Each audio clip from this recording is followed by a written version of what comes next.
Welcome to Primetime Mitch, guys, and I am here with Justin from eNERDtainment. We have spoken about The Thing before now. Please do check that video out. It is in the listings. There are links below as well to that video and to Justin's content. But today, we're going a little more meta. We are going to talk today about Behind the Mask, the rise of Leslie Vernon from 2006. Justin, it's good to see you, and how pumped are you for talking about this? Yes, sir. Thank you for having me on, man. I'm really excited. I saw that you were watching this movie a couple weeks back, and I knew we had to talk about it, brother. This is a classic. It's definitely got a massive cult following. I know that much. For sure. What was your first introduction to this movie? It wasn't, I know when we talked recently, I told you I watched horror movies back as soon as I started walking, way before I probably should have. I was late to the party on this one. I didn't see this until probably 2015, 2016. So, a little less than 10 years ago, well after it came out. I missed the boat completely when this movie came out.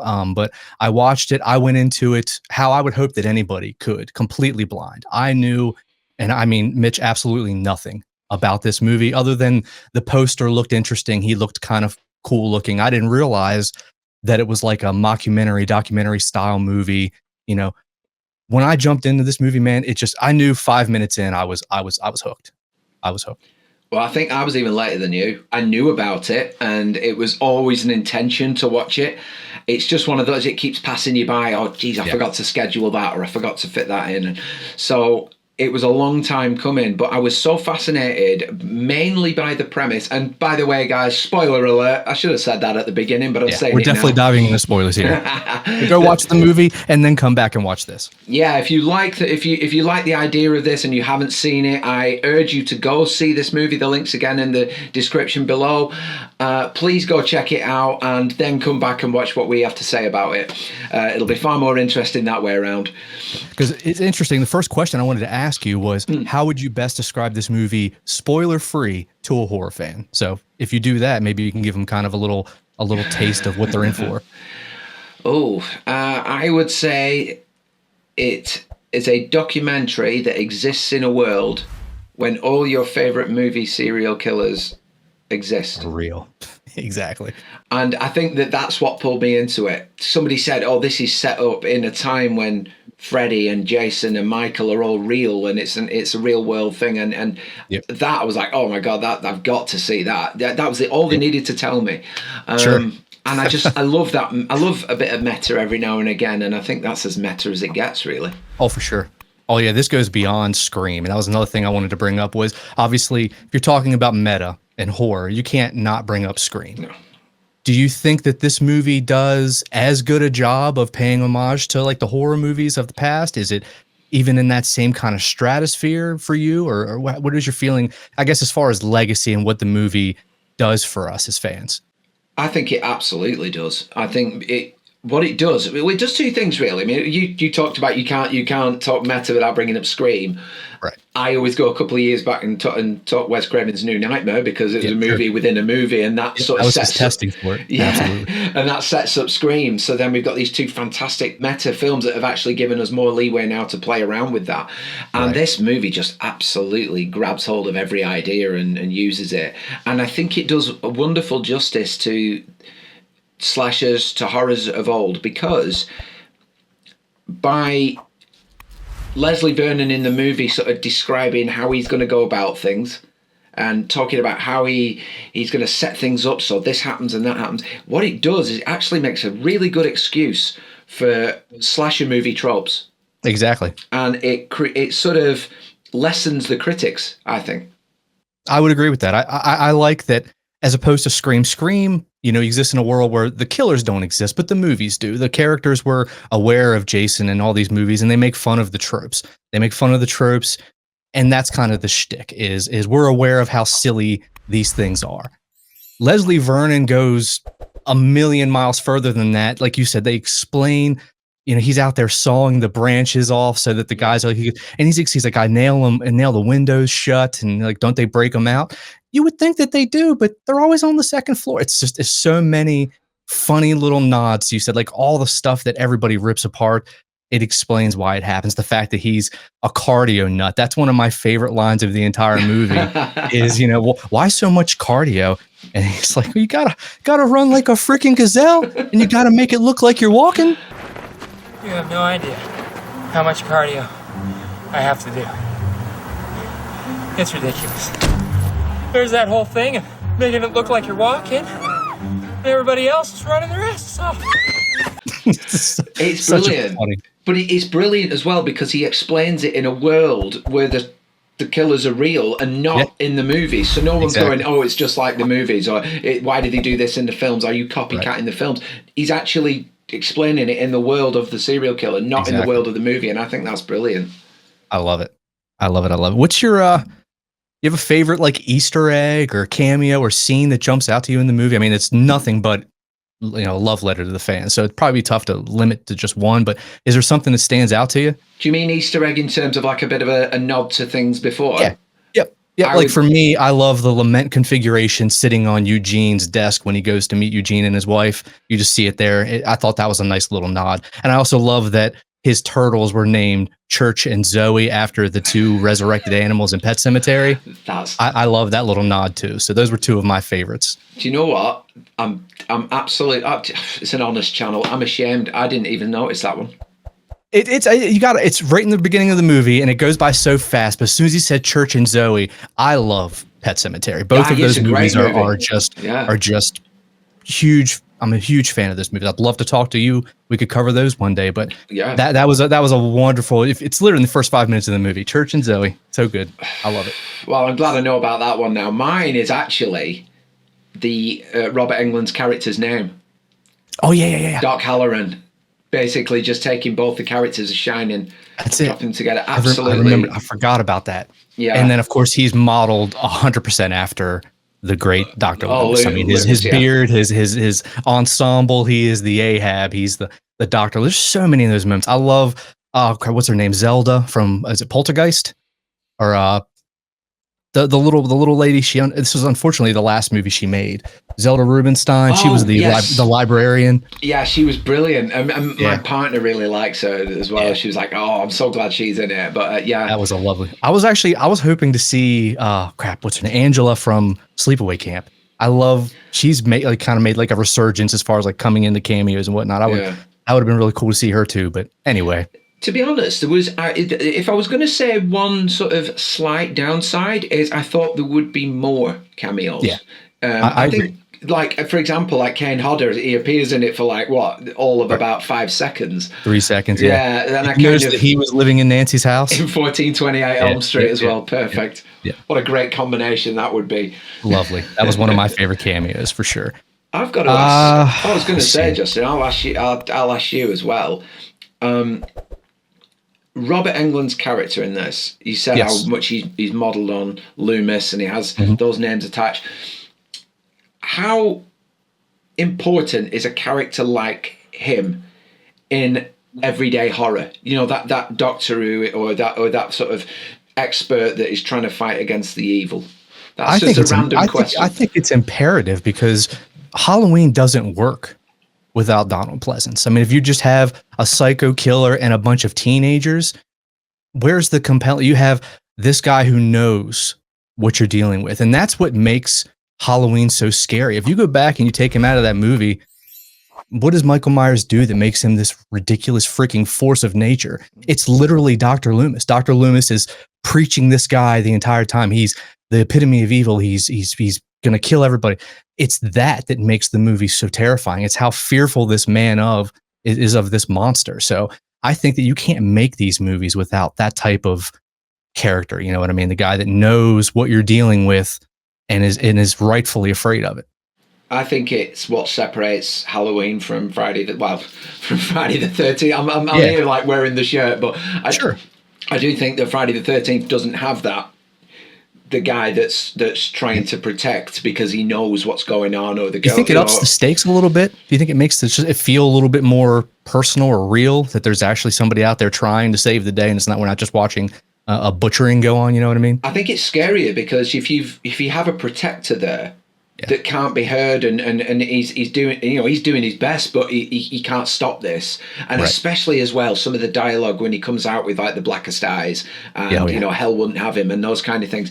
He enhances the character. He's almost, I'm a wrestling fan, so he's almost putting him over, as I would say in the business, you know. But he's the freaking Paul Heyman of horror characters. He is literally the advocate. He's creating a god, and that's what he did. Is again, without Donald Pleasance, without those monologues, we just watch a dude kill 3 people, and you know, it's kind of cool, but that's it. He makes that movie for me. Agree. I agree. What do you think of the twist? What do you think of the twist of the movie? That she's the one he's after she's all the along. target. Exactly. That Taylor was the target all along. I mean, obviously, if you're still watching this and you haven't seen the movie, we just ruined the best part for you. You shouldn't be. We gave you a warning. We gave you a warning, but 3/4 of the way through the movie, this movie for an hour and 15 minutes or so is shot documentary style from the POV of Taylor and her 2, camera crew people. And then about 3/4 of the way through the movie, they have a conundrum of conscience, and they have to step in and they insert themselves into the horror movie, so to speak. And then it kind of, she literally says the documentary is over, and they put the camera down, and like the entire shot changes, and you know, okay, this is like almost like a Dusk Till Dawn switch where things just change. I love the movie just kind of changes. Exactly. So, and then from there you find out that this Curtis girl, Kelly Curtis, which is Jamie Lee Curtis's sister's name. That's another awesome little nod. Kelly Curtis is not the target. Taylor was the target the whole time. So, and I have to admit, some people said they saw it coming. I didn't see it coming. I knew that eventually they would probably step in and try to do something, but I had no idea that this was his plan all along. I've got to say, and again, I'll be honest, I didn't see it, but I'm not very good with that. I'm like that with a lot of movies. I just don't see twists coming because I'm so immersed. Yeah, and I wish I wasn't like that. Well, I'm glad I'm like this. I enjoy things more, you know, because if I see it coming at the beginning and everyone's wowed by it at the end, and I'm just sat there going, you know, I already planned it. That happens to me more times than I really like, and I don't even try to look for stuff like that. But sometimes, just because I've watched so many movies over the years, it just pops in front of you and you can't stop it. But luckily this time, I didn't see it coming, and it blew me away. I loved it. Do you know why I think I didn't see it coming? This is my reason for not seeing it coming, and I don't know whether it's anybody else's, for anyone else who's seen it. Please drop it in the comments if that's the case. But I can't believe, when I look back at it now, and certainly at the end when it's revealed, I can't believe I didn't realise just how... I don't want to say this, because it sounds wrong, but I can't believe how I didn't notice how naive she was and how potentially virginal she was. Yeah. Because all the way through it, she's the leader of this documentary idea. She's in charge of the crew. It's her idea. She's forefront. She's in charge. She's the boss. So you don't think about how vulnerable she may be or how naive she may be. You're just focused on who Leslie is focused on. For sure. And I think it's that shifting your attention from her that makes it better in the end. Yeah, and it's an interesting watch to go back, and you know the twist. The second time you watch, you can kind of, like you said, pick up on some of the naivete. He's almost telling her in some scenes that, you know, this is happening, this is about to happen, and she just completely whiffs on it all. But she doesn't look comfortable when he's almost borderline flirtatious, isn't he? And she looks like don't want any of that. But I always thought, well, she's obviously not going to feel like that if he's a potential serial killer. Right. But it's not. I think it's a combination of who he is and also her lack of experience. Yeah. I wanted to bring up a scene that you might not remember because I know you haven't watched it super recently, but the scene after they leave the diner, after the crew goes and speaks to Kelly and they come out and he loses his shit on her. Oh, yeah. That is also one of my favorite scenes in the movie because that's the only time where you're legitimately afraid of Leslie. Nathan's ability to flip the switch and go from this lovable, goofball, silly, funny guy that you can't believe is a serial killer to a dude that you really believe he might just snap her neck right there. And I love that scene. It shows you that, yes, this man might be nice. He might be different than you expect, but he's still very much about to do what he's saying he's going to do. And I don't know that they believed him until obviously he kills those first 2 people. And then they're like, shit, this is actually happening. Well, I think that's almost the crew being in the same mindset as the audience. Is the audience probably think he's just a bluffer, he's a wannabe, you know, he's all talk but he won't do anything. Exactly. And then you get this shift, and it's like, oh, well, now there's the horror aspect of it, because this is a guy that is genuinely unhinged. Right. He's disturbed. He worships these guys. And I think that's what it is. I mean, every serial killer in sort of certain ways have a bit of a goofy tendency. I'm not talking Myers or anyone like that, who's genuinely just no. He's almost a monster. He's that less of a man or less of a human. But I'm talking people like Patrick Bateman and people like that. They've got these quirks and things like that, but underneath is a serious problem. And I think they quietly peel that back and then suddenly rip it off in that scene. Exactly.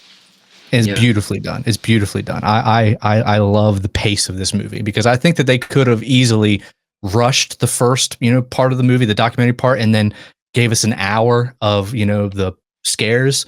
I think they did it perfectly, because the first part of the movie is my favorite part. All of the documentary stuff, peeling back, we get to see, unlike Scream, we don't learn much about the killers. Again, like I said, we just talk about the tropes, we make fun of them, we acknowledge that they exist, and we move on. This movie gives us a peek into the, the staging room. He even calls it his staging room. This is where I hang out, and, you get a behind the scenes look at what these guys actually do. It's really cool. I think as well, when you look at the setting, it's in the world of there's a real Haddonfield, there's a real Springwood, real Camp Crystal, like all that stuff really exists. And he looks less of a threat because of just how detached the likes of Jason or Freddy Krueger or Michael Myers are from humanity. They are not, it's like I just said before, I can't compare Michael because he's barely human. Right. This guy is just a guy. And because he's got that goofy side to him, and he's trying to emulate these completely different entities, that's what makes him feel less of a killer up until that scene that you mentioned. Yeah. I think it's because of the enormity of these guys he's trying to emulate. And also, this was my next question. I don't know if it's similar to one that you have, but what's your opinion on his mentor? Oh, Eugene? I think that he's supposed to be the dude from Black Christmas. I read somewhere that I think he's supposed to be, Billy from Black Christmas, which is kind of cool. I actually like that, because then it makes sense, the survivor girl. But I'm thinking about, because I just watched the movie yesterday, I'm thinking about the scene where they go wake him up from being buried. And he's like, what time is it? 3:00? Tuesday? No, it's Thursday, man. So I love that whole sequence. And again, he goes back and he peels it back even further. He's like, man, Mike and Jason, the way he's like referring to them by their first name, like Mike. He literally goes to like Chuck, Mike and Chuck. He's talking to them like they're freaking coworkers, and he just went to a convention with them the other day. And he's like, they revolutionized the game by coming back like a curse. And I was like, that's true, because up until that, we didn't have those recurring characters. So it was a really nice addition. I think he was a nice addition to the movie. He's quite calm and sort of normal as well, isn't he? He's just a normal guy. He's got a wife, and she's totally all right with it. Yeah. Did you watch Dexter? Were you a fan of Dexter? Did you ever watch the show? I watched the first 2 series. I tend to feel this way about some series. If it gets to, I watch it initially and I like it. I was the same way with Peaky Blinders and things like that. Yeah. I watched the first 2, but then when it gets a bit more elaborate, because they need to have more ideas and they need to be more original, I start straying away from it then. I like the original premise, but if it goes too far... And anytime you have time, watch the first 4 seasons. Okay. You don't have to watch anything after that. Continue and watch season 3 and season 4, because season 4, he runs into the Trinity Killer, which is, it's not a hot take to say that's the most popular season of Dexter, season 4. Okay. And the reason I brought it up, it doesn't make sense because you haven't seen it, but the Trinity Killer is, for all intents and purposes, a very normal man. And that's why Dexter attaches himself to him and wants to learn more about him, is because in this particular moment in the series, he's struggling to balance both sides of his life. So he sees this normal looking guy who moonlights as a killer and then goes home to his wife and kids, and he wants to figure that out. And I got a lot of that, feeling from Eugene, is the Trinity Killer from Dexter. Who plays that killer? John Lithgow. Oh, I've seen it.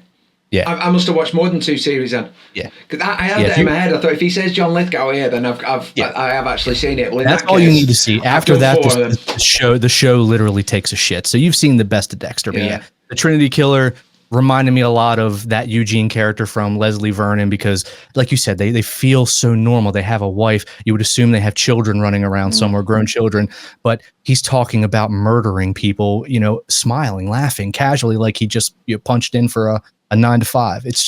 It was really unsettling, but also humorous in a weird black comedy kind of way. I think sometimes that's more chilling when they normalize it, or it's just routine. And he's positive about it. The other thing that scares me is when they're almost very matter of fact. There was a great movie called 10 Rillington Place. It's a British film with Richard Attenborough played the lead role, but then they remade it with Tim Roth as the lead guy. I love Tim Roth. Yeah, watch this. He is terrifying because he's doing these awful things, and he's done up as an old man, and he just sort of stands there going like, no expression on his face. Just I think it's best if everything's sort of just like calm and reassuring. And he's the worst kind of monster you've ever seen. And it's either matter of fact or overly positive. Both of those to me are more terrifying than maniacal. Yeah, I would agree. I mean, look at, again, this might just be my personal opinion, but if you put Michael Myers against Leatherface, I don't think it's a contest on who is creepier. Leatherface is scary because he's coming at you with a chainsaw. But who is creepier? Who is legitimately creepier? The guy who's standing there with this blank, pale, emotionless face, and he's just staring at you, and you're like, what the hell's going on? Or this big hulking beast is running. I mean, again, they're both scary. Neither one are ideal. I think, well, I've always said the Texas Chainsaw Massacre to me is the scariest movie ever made because it's of the way it's presented, the situation. And I mean, I've never felt sorry for a character more than I do for Sally in that movie. I was dying for her to get out of that situation. But I think, going back to your point, I think Leatherface is scarier because of the environment he's in. You're out in the sticks. There's no one to look after you. There's no one to protect you. And he is almost a big child that's just been trained to hurt people. And that is scary in itself. That is scary. I would say overall, if you're talking about what's frightening about a person in general, the black eyes, the complete lack of motive or reasoning, that's definitely worse. And maybe that's what I mean, more strictly visual. Yeah. Like visually speaking, the two side by side, I just think Michael Myers sends a chill down my spine. And it is because of that blank, pale, emotionless face. They should never have shown his eyes through that mask. I stand by that. Don't even get me started. Yeah, Mitch. let's not. Oh my gosh. I am not a fan of any of that. Oh gosh. I know that's a whole different. I mean, I did a ranking of the Halloweens. I never actually mentioned that with the eye holes, and I really should have done. But I did. Well, I did a ranking of Halloween movies, and I did a ranking of the actual iterations of Myers, and that was my main critique of Chris Durand and H2O was just too much eye. Too much eye. That scene is iconic and fantastic with the portal, the round window. But if the eyes come out and it's just black holes, that's way better. That's way better. Yeah. They again, I still love that scene. I still love that movie. I don't care what anybody says. I love H2O. I love H2O. I always will. But you're right. They definitely shit the bed with that. And I'm getting sad just thinking about it. Sorry. Because I also get depressed when I think about Halloween 4 and how great that movie could have been if they didn't butcher the mask on that. I have a complete what's the word? A complete theory on that. That gets me through it. And I'll say it now because it's just an informal discussion. You get a little bit extra when you watch these videos. That's good, babe. Hey, we're talking about horror movies. This is all encompassing. Absolutely. Basically, he's escaped again, and he's coming back to Haddonfield, and he goes to this store.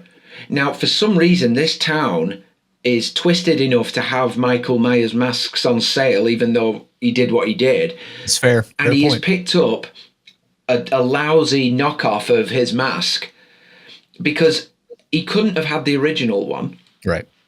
that wouldn't have made any sense for him to be there with that mask. I would have been questioning where the hell has he got his old mask from. He has picked up a cheap knockoff from the shop, and you see him grab it off the veil, don't he you? puts it on. So then, from then on, I'm fine with that because that's the mask he's using because he can't use any other. The one that didn't make sense was 5.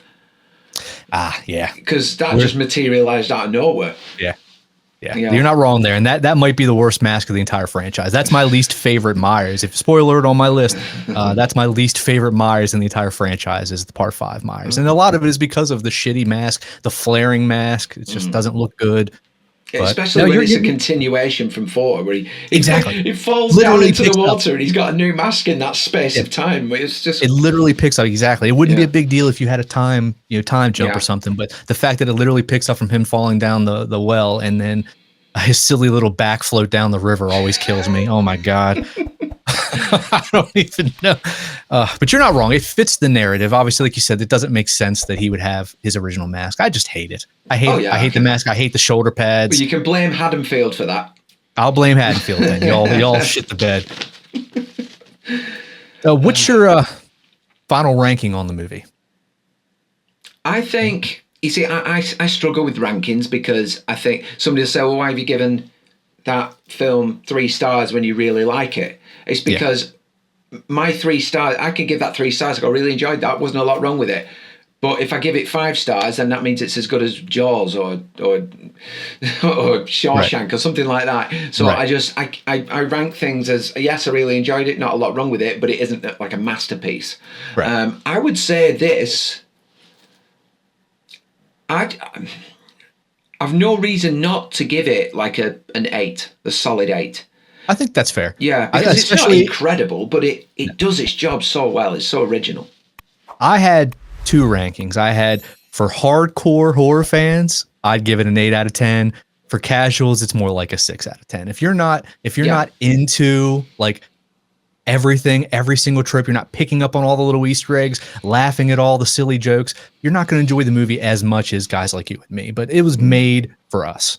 So I agree wholeheartedly. It's not a masterpiece. It's not Jaws. It's not Shawshank Redemption, but it's a really lovely, lovely movie. I had a great time. I can't believe that the lead actor didn't do more. Maybe he just didn't want to. I thought he was phenomenal. He was brilliant. Phenomenal. Yeah. Is it Nathan? Nathan Basil? Yeah, Nathan Basil. Yeah. And I know he has a huge like theater background. He did a lot of theater. And then I believe afterwards he got into more behind the scenes stuff. But I just can't believe he didn't make another horror movie. And I wanted to ask you this. Do you think this movie could have had a sequel, or is this a one-off through and through?